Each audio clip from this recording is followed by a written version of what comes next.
There's no such thing as a bad economy. There's the external, you and I, we all have an external economy, but we also have an internal economy. And the willpower is to change our internal economy. So for me, I can see the good and I can see the bad. I don't really give a damn because I'm going to be rich anyway. But a poor person with a poor personal economy, all they're going to see is a bad economy because they don't know how to make money in any economy.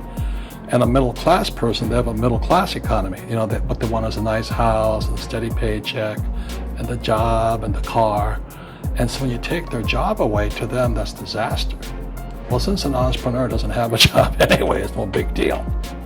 So all I'm saying to people, and it's what Bucky Fuller taught me, is always two sides, you know what I mean? To use plural, at minimum two. So if you think the economy is bad, it's because your economy is bad. If you think that steady, employment is important.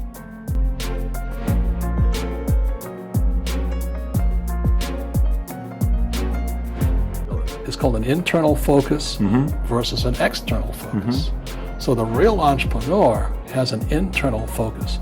That if they fall down, they say, oh, this is good because I'm going to go up higher.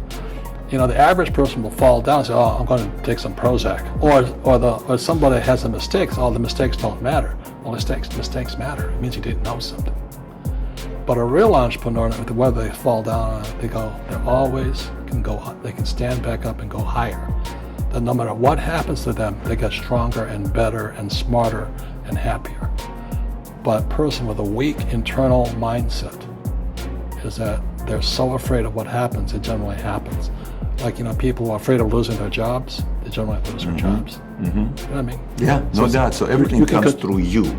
Yeah, so the entrepreneur first job is to control inside here, not outside there.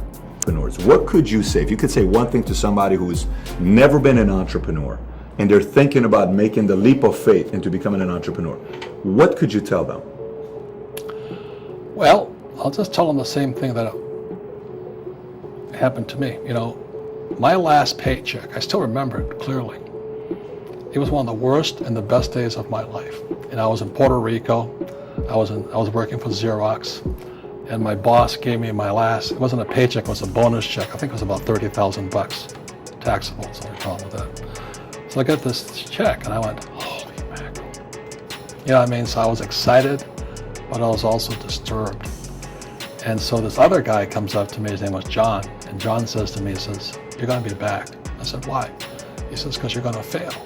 I looked at him and said, look, a few expletive words, because that's what he did. He left Xerox, failed, and he came back. And I said, look, you failed and you came back, but I'm going to fail and I'm never coming back. And that's the attitude. Do you know what I mean? If you say, well, if I fail, I'll go back to mommy and daddy, then that's what you'll do. So if you fail, that's when I became an entrepreneur, because I had no money. I had no money for years. I didn't have a paycheck. But that's what my rich dad encouraged me to do. He says, when you don't have this paycheck, you get hungrier, smarter, and it's a test of your character. Will you become a crook? Will you become dishonest? Will you cheat and steal? Or will you become a better human being?